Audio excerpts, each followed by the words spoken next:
ऐसा लगता है जैसे दुनिया की सबसे बड़ी अर्थव्यवस्थाएं एक शतरंज की बिसात पर खड़ी हैं।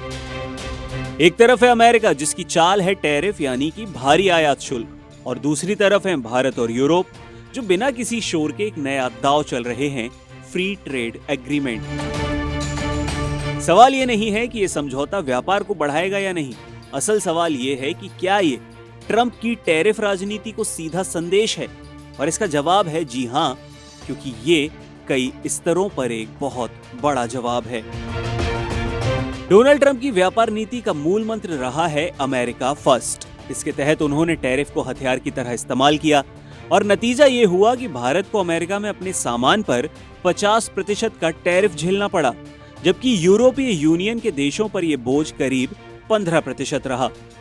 ट्रंप चाहते थे कि यूरोप भी भारत पर दबाव बनाए, खासकर रूस से तेल खरीदने के मुद्दे पर, लेकिन यूरोप ने ऐसा नहीं किया। यहीं से कहानी मोड़ लेती है।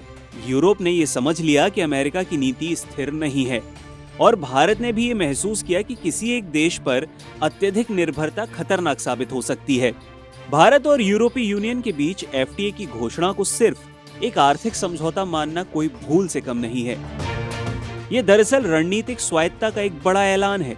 राजनीतिक विशेषज्ञ कहते हैं कि ये समझौता दुनिया को ये दिखाता है कि अगर अमेरिका टैरिफ के जरिए दबाव बनाएगा तो देशों के पास अन्य विकल्प भी मौजूद हैं।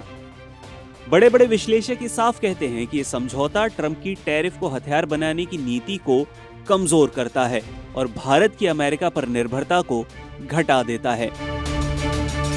भारत की कूटनीति की सबसे दिलचस्प झलक तो गणतंत्र दिवस पर दिखाई दी। एक तरफ भारतीय आकाश में अमेरिकी लड़ाकू विमान थे तो दूसरी तरफ रूसी जेट और S-400 मिसाइल सिस्टम परेड में नजर आए। यही तो भारत की रणनीति है कि किसी एक ध्रुव पर बंधने से साफ इनकार करना। यूरोप और अमेरिका दोनों चाहते हैं कि भारत रूस से दूरी बनाए, लेकिन भारत ने साफ संकेत दिया है कि वो अपने राष्ट्रीय हितों के आधार पर ही फैसले करेगा, ना कि किसी के दबाव में आकर। आर्थिक दृष्टि से यूरोपीय यूनियन और भारत का एफटीए बेहद ही अहम है, क्योंकि अनुमान है कि 2031 तक यूरोपीय यूनियन में भारत का निर्यात $50 अरब तक बढ़ सकता है। फार्मा, टेक्सटाइल और केमिकल जैसे सेक्टर्स को सीधा लाभ मिलने वाला है। आज भारत का सबसे बड़ा व्यापारिक साझेदार है अमेरिका, लेकिन ट्रंप के टैरिफ के कारण भारतीय निर्यात पर काफी असर पड़ा है।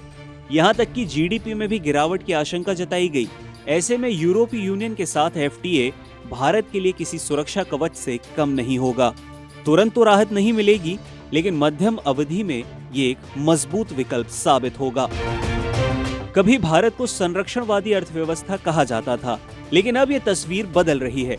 यूरोपीय यूनियन के अलावा भारत न्यूजीलैंड, ब्रिटेन, ओमान और अन्य देशों के साथ भी एफटीए साइन कर चुका है। मर्कोसुर, चिली, पेरू और गल्फ देशों के साथ भी इसे लेकर बातचीत जारी है। तो ये संकेत साफ है कि भारत अब खुले बाजार और विविध साझेदारियों की ओर अपने कदम बढ़ा रहा है। इस पूरी कहानी का जो सार निकलता है वो यही है कि टैरिफ से डराकर अब दुनिया को लंबे समय तक नियंत्रित नहीं किया जा सकता। भारत और यूरोपीय यूनियन का एफटीए दिखाता है कि देश अब वैकल्पिक रास्ते तलाश रहा है, पुराने मतभेदों को भुलाकर आपसी निर्भरता को संतुलित कर रहा है। लेकिन विडंबना यह है कि जिस ट्रंप की नीति ने दबाव बनाया, उसी ने भारत को तेजी से सुधारों और नए व्यापारिक समझौतों की तरफ धकेल दिया है। शायद यही इस समझौते का सबसे बड़ा संदेश है कि आर्थिक दबाव अक्सर नए रास्ते खोल दिया करते हैं। यूरोपीय यूनियन और भारत का एफटीए सिर्फ एक व्यापारिक समझौता नहीं है, बल्कि बदलती वैश्विक व्यवस्था का एक बहुत ही बड़ा संकेत है, जहां शक्ति का केंद्र बट रहा है और अब डिसीजन डर से नहीं, विकल्पों से लिए जा रहे हैं।